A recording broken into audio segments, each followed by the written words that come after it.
Yeah, with respect to gender equality and empowerment of its women, right? It specifically asks to what we say evaluate, right? It specifically asks to evaluate what achievements the government has achieved with whatever programs. If you understand, if you understand, all that I am discussing, all that I am asking you to keep in your answers is whatever initiatives or schemes or whatever has been taken up by the government in recent times. So when you're writing such answers, you'll also always have to focus a lot on whatever happened in the recent times, rather than going and discussing about what happened some 2 years back, 20 years back or so, right? So it's very important that we talk about whatever is happening recently, right? So we now talk about gender equality, right? What are the achievements that the government has taken up? So if you want to see the achievements, you'll have to know what are the initiatives that the government has taken up. And only when you know the initiatives that the government has taken up, you can actually talk about the achievements of the government, right? So the question is about achievement of gender equality and empowerment of all women, right? Now, you can start with a direct statement that this equality, gender equality, and justice are fundamental principles that are in the Constitution of India, right? And India has been taking a lot of steps to achieve this idea, right? Now, how do you assess, evaluate whatever the government has achieved? Now, we can't really assess whatever was happening till from 1947 onwards. So the best thing we can do is we can take at least whatever happened in the past few years and try to look into it. And the most important thing is you know what is happening currently, right? In the recent schemes, at least, or what were the recent schemes introduced and what is happening with them? What have we achieved so far, right? So the most important thing, government, when we talk about gender equality and empowerment of women, right? What was the strategy of the government, right? See, when we talk about empowerment of women, we talk about political empowerment, we talk about economic empowerment, and social, empowerment, right? So, economic empowerment, how do we do? We try to provide, we talk about the concept of financial inclusion, right? That's the most important concept that we need to talk whenever we talk about economic empowerment, right? So we can mention the MG energy GS statistics that have been given in the document, which says, the actually MG energy GS stipulates that 33% of the people employed should be women, right? But the actual participation is almost 55%, right? And we have the Deen Dayal Antyodaya Yojana, the National Livelihood Missions, right? It aims to organize women, build their skills, provide them credit, right? Especially what we talk about, the self-help groups, right? And we can then try to see what they have achieved. This program has achieved, right? So this program says that there are almost 88% of bank-linked self-help groups are exclusively held by women. Right, 88% of bank linked to self-help groups. So these self-help groups are linked to bank. Uh, uh, so uh, so this is something that you can mention. You can mention the scheme, and you can mention what it has achieved. So, and then you talk about financial inclusion, right? The most important scheme that was brought for financial inclusion by the government is the Jan Dhan Yojana, the Pradhan Mantri Jan Dhan Yojana, right? It's basically to make sure that everybody has a bank account, right? So uh, even when in this scheme, right?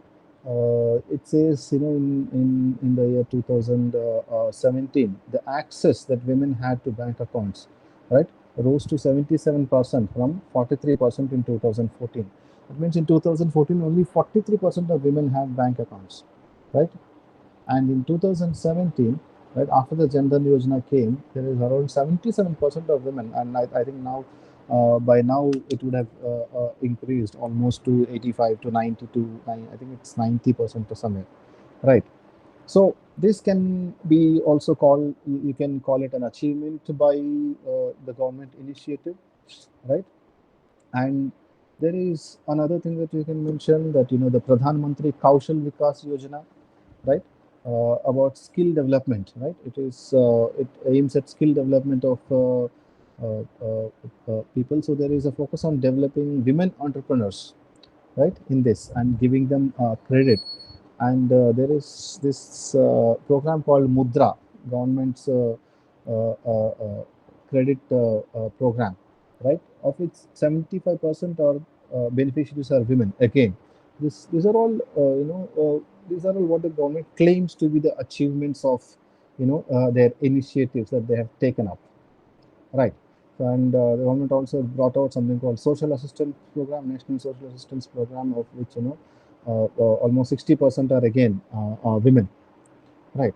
So this entire thing is talking about the protection that they are giving to women in terms of social security, as well as enhancing their skills, in specific enhancing their capabilities by bringing about financial inclusion, right?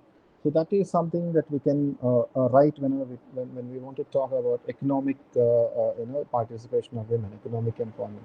Now, political empowerment is a little problematic, though we see that uh, from to 2014, the participation of women in the national parliament is only 11.4%, right? It increased by 3% in 2019, but still it is very, very low, right?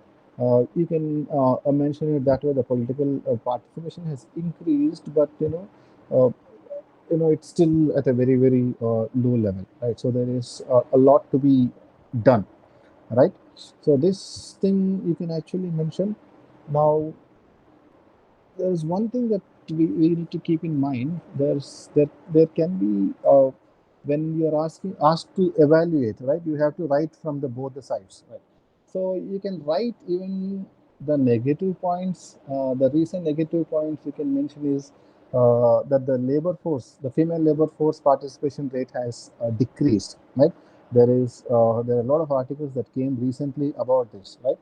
That the female labor force participation has decreased, and you know women, the number of women who were working as managers, right, have decreased again, right? These can be mentioned. And interestingly, the sex ratio of women, right, actually is very low again, right? It has not really improved even after the government introduced the Beti Bachao, Beti Padao, or Save the Girl Child Enable Her Education scheme, right? Uh, More importantly, the crimes against women have increased, right? The crimes against women have increased almost by 5% in just 3 years, from 2015 to 18. The crimes against women have increased, right?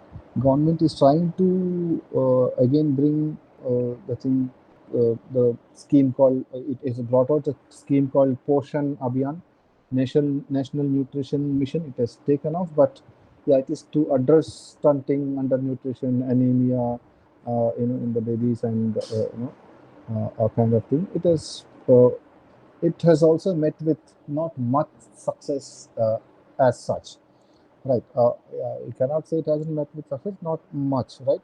There is a lot that can be achieved with this scheme, because it's a wonderfully devised scheme.